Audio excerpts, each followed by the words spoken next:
Сәлем, бүгін біз адамзаттың бүкіл тарихын түбегейлі өзгерткен улы көш ғылыми-техникалық прогресске тереңірек үнелеміз.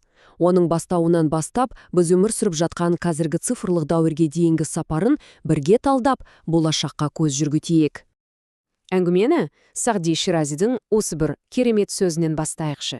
Өйткені бұл прогрестің негізгі қозғаушы күші, яғни білімді жай ғана жинау емес, оны іс жүзінде қолданып, игілікке жарату. Барлық технологиялық жетістіктерінің түбінде дәл осы принцип жатыр ғой. Алдымызда міне осындай 5 маңызды аялдама бар. Ендеше көп созбай, ең негізгі ұғымдардан бастап жолға шығайық. Ең алдымен негізгі ұғымдарды бір анықтап алайық. Өйткені прогресс пен революция деген сөздерді жиі бір мағынада қолданып жатамыз.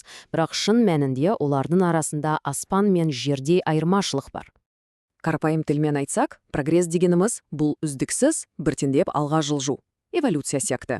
Ал революция дегеніміз сол дамудағы кенеттен болатын ойынның барлық ережесін өзгертетін үлкен секіріс. Бірі баяу өрмелеу болса, екіншісі бір сәтте жаңа биіктікке шығу.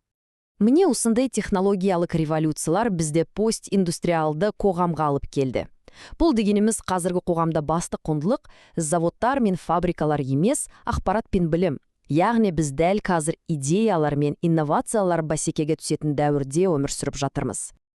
Ал енді адамзат тарихындағы сол улы секірістерге тоқталайық. Бүгінге дейін 4 ірі өнеркәсіптік революция болды, және олардың әрқайсысы әлемді танымастай етіп өзгертті десек артық айтқандық емес. Ойлап қараңызшы, әр революцияның өзденік отыны болған. Біріншісі будың күшімен қозғалса, екіншісі электрдің қуатымен жұмыс істеді, үшіншісіне компьютерлердің есептеу қуаты дем берді. Ал біздің дәуіріміздің, яғни 4-ші революцияның қозғаушы күші бұл деректер. Алайда, технологиялық секірістердің бары бірдей жарқын болған жоқ. Әрбір жаңалықтың, әрбір жетістіктің екінші күңгірт жағы да болды. Бұл прогрестің екі жүзді қылыш сияқты екенін көрсетеді. Кез келген жетістіктің өз бағасы бар. Маркстың 19 ғасырда айтқан бұл сөзі ешқашан бүгінгідей өзекті болмаған шығар сірә. Ол кезде машиналар жұмысшыларды алмастырса, бүгінде жасанды интеллект пен роботтар тек жұмысшыларды емес, дәрігерлерді, заңгерлерді, типті шығармашылық мамандарды да ығыстыра бастады. Демек, тарихи заңдылық қайталанып отыр. Прогресс кім үшін жасауда, және оның әлеуметтік бағасы қандай? Міне, осы кесте прогресс үшін біз төлейтін бағаны айқын көрсетеді. Я біз тиімдірек жұмыс істеп, жайлы өмір сүре бастадық. Бірақ оның есесіне табиғатты ластап, жұмыссыздық пен жаңа әлеуметтік проблемаларға тап болдық. Технологиялар бізді жақындатқанымен, сонымен бірге цифрлық жалғыздық пен психикалық дерттерді де тудырғаны жасырын емес. Ал енді, дәл қазір біздің көз алдымызда болып жатқан 4-ші өнеркәсіптік революцияға көшейік. Бұл жай ғана технологиялық жаңару емес. Бұл біздің өмір сүру, жұмыс істеу және бір-бірімізбен қарым-қатынас жасау салтымыздың түбегейлі өзгеруі. Дүниежүзілік экономикалық форумның негізін қалаушы Клаус Швабтың айтуынша, бұл бұрынғы революциялардан мүлдем ерекше. Неге дейсіз ғой? Себебі алдыңғы революциялар біздің не істейтінімізді өзгертсе, 4-шісі біздің кім екенімізді, біздің болмысымызды өзгерте бастады. Гендік инженерия, нейроинтерфейсер, бұның бәрі біздің адам ретіндегі табиғатымызға әсер етіп жатыр. Мына тізімдегі технологиялар жай ғана құралдар емес. Бұл біз өмір сүретін жаңа шындықтың құрылыс материалдары. Заттар интернеті арқылы тоңазытқыш пен көлік бір-бірімен сөйлеседі. Жасанды интеллект дәрігерден де дәлірек диагноз қояды.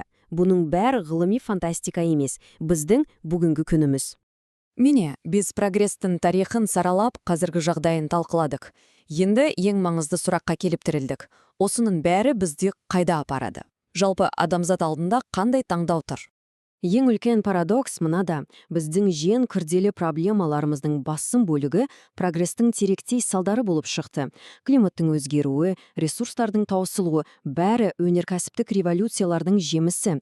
Яғни біздің құтқаруы тиіс технологиялардың өзі бізге қауіп төндіріп тұрғандай. Демек, шешім тек технологияда ғана емес.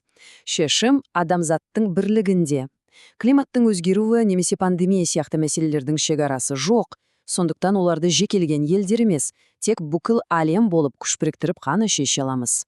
Технология құрал, ал оны қалай қолдану біздің ортақ жауапкершілігіміз. Бүгінгі талдауды осы бір ой салатын сұрақпен аяқтағым келеді. Біз тарихтағы ең үлкен трансформациялардың бірінің куәгері болып отырмыз ба?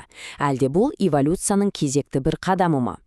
Бұл сұрақтың жауабы біздің болашақтағы бағытымызды анықтайды. Зейін қойып тыңдағандарыңызға көп рахмет.